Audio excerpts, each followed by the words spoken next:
Okay, so you want to own a private prison. Maybe you pictured it as the ultimate recession-proof business, steady government contracts, guaranteed tenants, no marketing budget, no seasonal slowdown.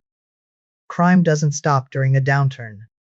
People imagine it like owning a toll road that the government has already agreed to drive on. Sounds simple. It is not simple. By the end of this video, you'll understand exactly how the private prison business actually makes its money, what it really costs to get into, what can quietly bankrupt you, and why some of the most sophisticated investors in America still want a piece of it. Let's start with what it actually takes to get in. A single private correctional facility, depending on size and security level, can cost anywhere from $20 million to $200 million to build from the ground up.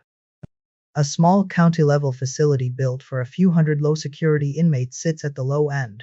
A large, medium to high-security complex built for a few thousand inmates sits at the high end, and that's before you factor in the specialized infrastructure, reinforced perimeter fencing, surveillance systems, secure medical units, and food service facilities that have to run 3 meals a day, every day, with zero flexibility to close for a slow week. Here's the trap that catches new entrants off guard. The building is the cheap part. The real cost is staffing. A prison isn't a warehouse. It's a 24-hour operation that never stops needing bodies in the hallway, and labor is typically 60% to 70% of total operating costs. So when you see a low-cost facility undercutting competitors, the question isn't, how are they so efficient? It's almost always, who are they not paying enough? Cheap prisons are cheap because they're understaffed, and understaffed prisons are the ones that end up in the news for the wrong reasons. Buying an existing facility instead of building one changes the math significantly.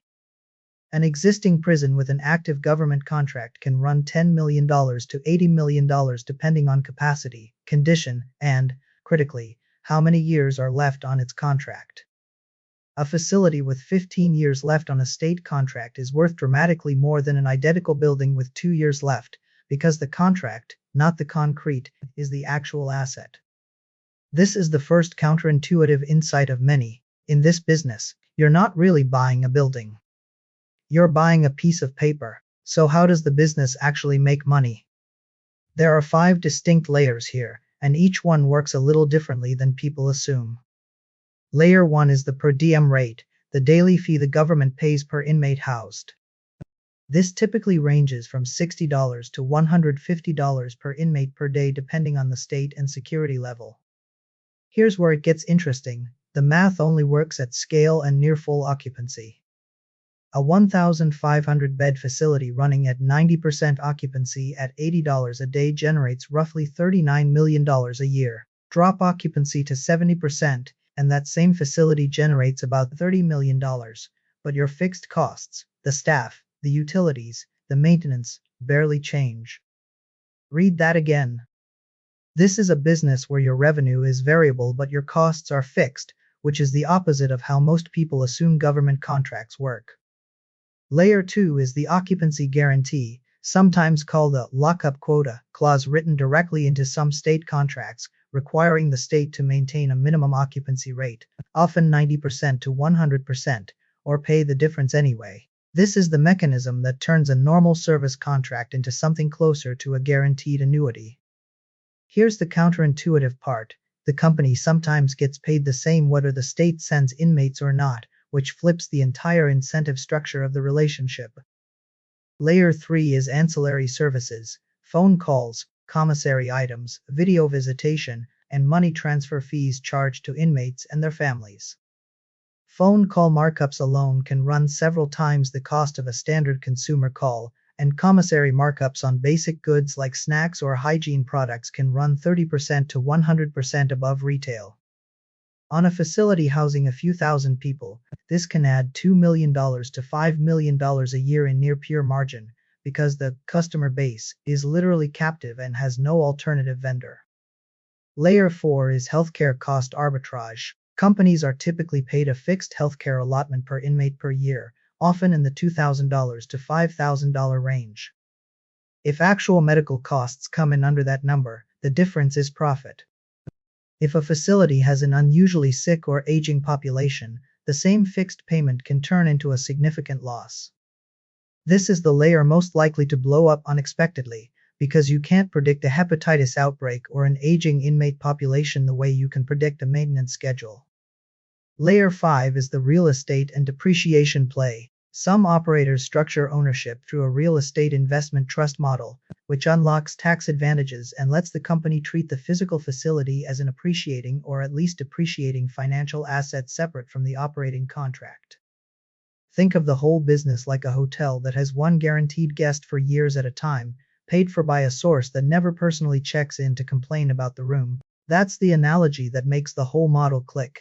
It's occupancy-based revenue, without the marketing costs, without the reviews, and historically, without much public pricing pressure. Now, the hidden costs, the ones that don't show up in the initial pitch deck. The first is contract renewal risk.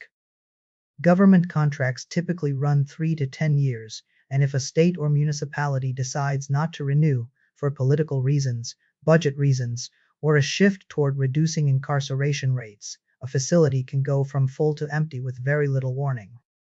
This is the structural risk that cascades. Lose a major contract, and suddenly you're carrying the fixed cost of an empty 1,500-bed facility, which triggers layoffs, which triggers lawsuits from those layoffs, which triggers further reputational damage that makes the next contract renewal even less likely. One lost contract rarely stays isolated.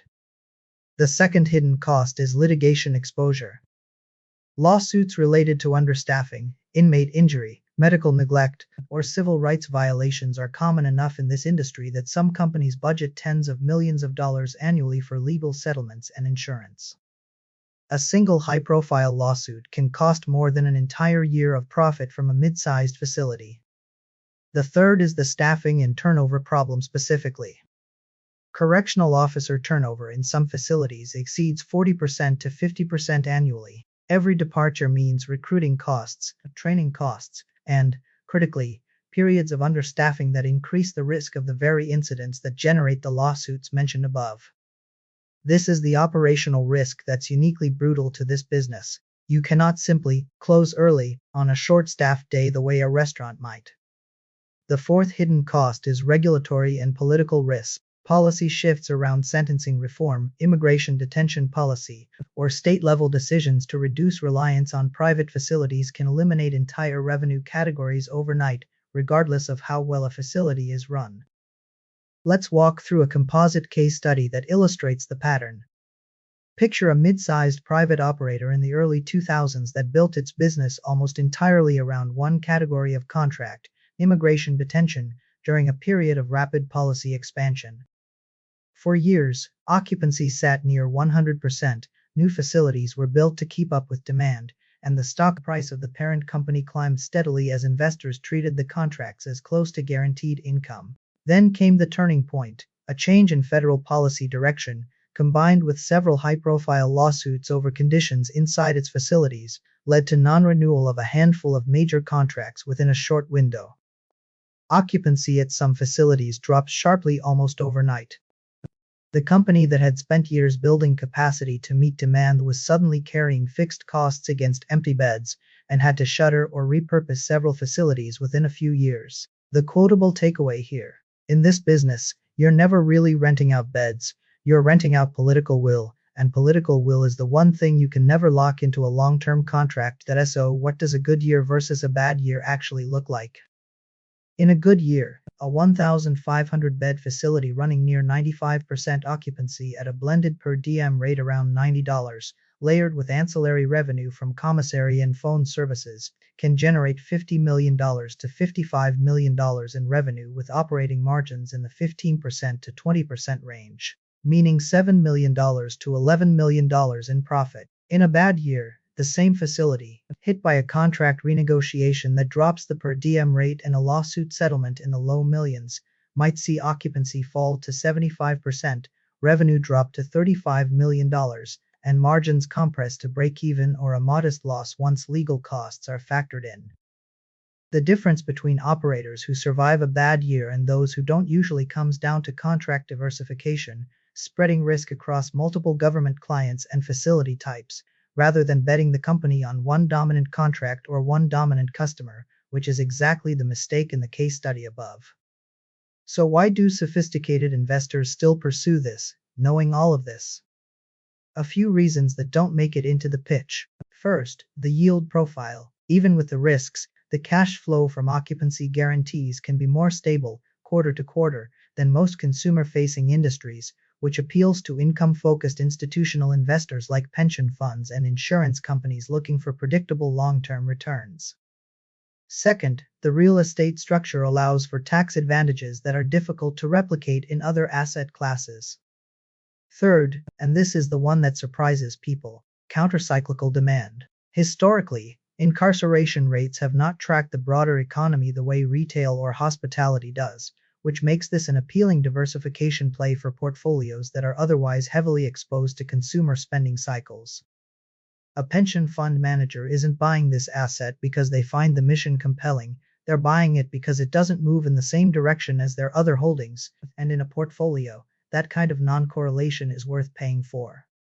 So is owning a private prison worth it? Financially, for the right buyer with the balance sheet to survive a bad decade and the discipline to diversify across contracts, it can be one of the more stable cash-generating assets in American infrastructure.